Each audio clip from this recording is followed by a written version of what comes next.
कांग्रेस है तो मुसलमान है, कांग्रेस है तो आपको इज्जत है, कांग्रेस नहीं है तो आप कुछ भी नहीं है।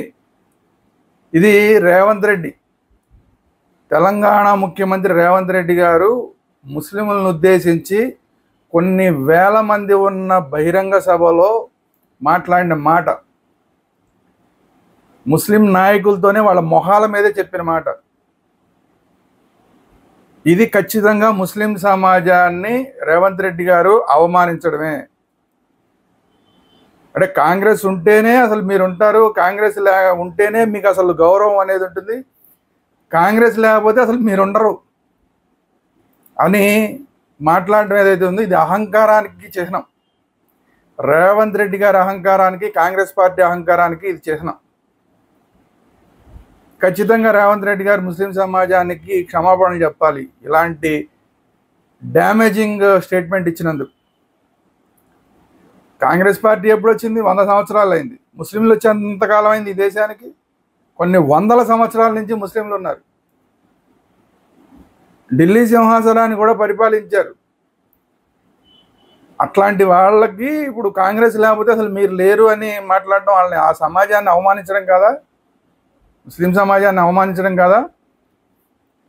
అసలు అంత దాకా ఎందుకు? మీరు ముఖ్యమంత్రిగా ముఖ్యమంత్రి పీఠాన్ని వెలగబెడుతున్న తెలంగాణ రాష్ట్రానికి మన స్వాతంత్రం రాకముందంతా పరిపాలించింది ముస్లింలే.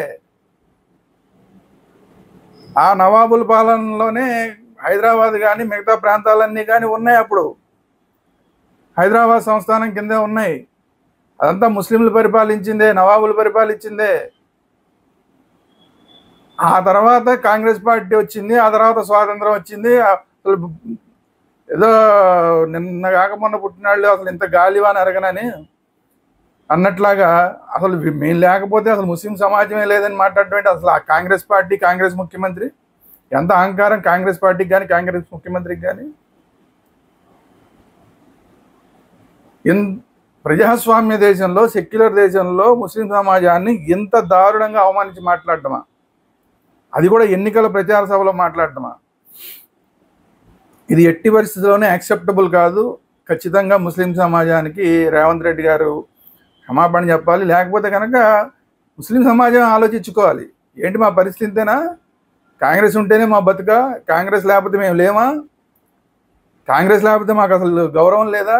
ఏం మాట్లాడుతున్నాడు ఈయన అన్న దాన్ని ఇప్పుడు ముస్లిం సమాజం తేల్చుకోవాలి. రేవంత్ రెడ్డి గారితో తేల్చుకోవాలి, కాంగ్రెస్ పార్టీతో తేల్చుకోవాలి ఇప్పుడు. కాబట్టి అంత దాకా తెచ్చుకోకుండా రాజకీయంగా అసహనంతో అదేదో ఒక